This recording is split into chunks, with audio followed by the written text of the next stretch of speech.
সস্তা পাওয়া যাবে এই আশায় আছে। দামও মোটামুটি ঠিক আছে। আগে তো যাত্রীরা কলা হয়তো এখন বাঙালি হাত দিয়ে আর দাম বাড়ছে। দাম তুলনামূলকভাবে অনেকটা বেশি। অবস্থান করছি কক্সবাজার মৎস্য অবতরণ কেন্দ্রে।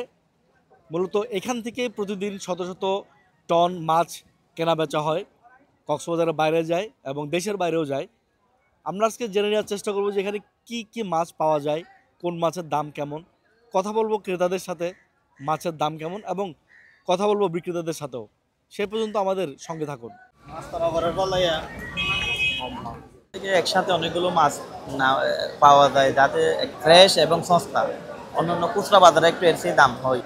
আজকে দাম দেখতেছি এখনো মোটামুটি পর্যায়ে দেখা যাচ্ছে। এখনো আসলাম, মাছ বেশি মানে খুব বেশি এক্সেসিভ আসে নাই, মিড লেভেলে আসছে। দামও মোটামুটি ঠিক আছে, খুব বেশি অতিরিক্ত না, বেশি আবার মানে কমও না।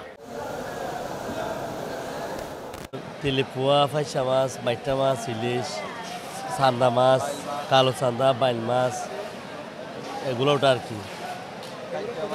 যদি রিদ ভালো থাকে তাহলে ট্রলার একসাথে অনেক ঢুকে ফিশারি ঘাট, এখানে পাইকারি মাছ বিক্রি হয়। এখানে কেন বেশি হবে, এর সাথে বাজারে বেশি হবে আর কি।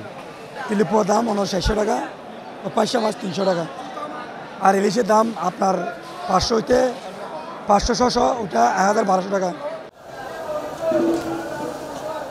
কিছুদিন আগে সিঙ্গেল উঠছিল, সিঙ্গেলের জন্য মাছ ট্রলার সবগুলো চলে আসছে। ট্রলার আসার পর এখন মাছ একটু কম, যেগুলো আছে এগুলো বাড়তি দাম। আর 2-4-5 দিন পরে মাছ ইনশাল্লাহ মাছের দাম স্বাভাবিক রেট মধ্যমে চলে আসবে। এখান থেকে মাছ আপনার ট্রলার যদি বেশি ঢোকে তখন ট্রলারের মাছের উপর ভিত্তি করে এখান থেকে 3-4টা করে গাড়ি চলে যায় এখান থেকে ঢাকায় আর কি। আনুমানিক আপনার 5 টনের গাড়িগুলো 3 থেকে 4টা এখান থেকে আমরা সেল করতে পারি আর কি, ফিশারি সব মিলিয়ে আর কি।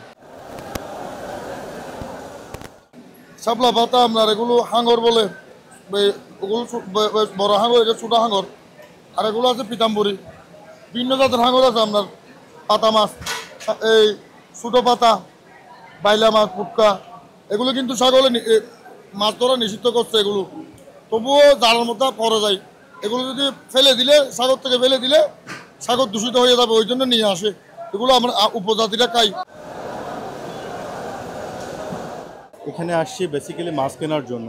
তো এখানে এসে দেখতে পেলাম যে অনেক ধরনের মাছ, কিন্তু আজকে মাছের সরবরাহ অনেকটা কম, কিন্তু দাম তুলনামূলকভাবে অনেকটা বেশি। তো যার জন্য আমাদের ক্রেতার সামর্থ্যর বাহিরে চলে যাচ্ছে আজকে, যার জন্য পছন্দ হলেও মাছ কিনতে পারতেছি না।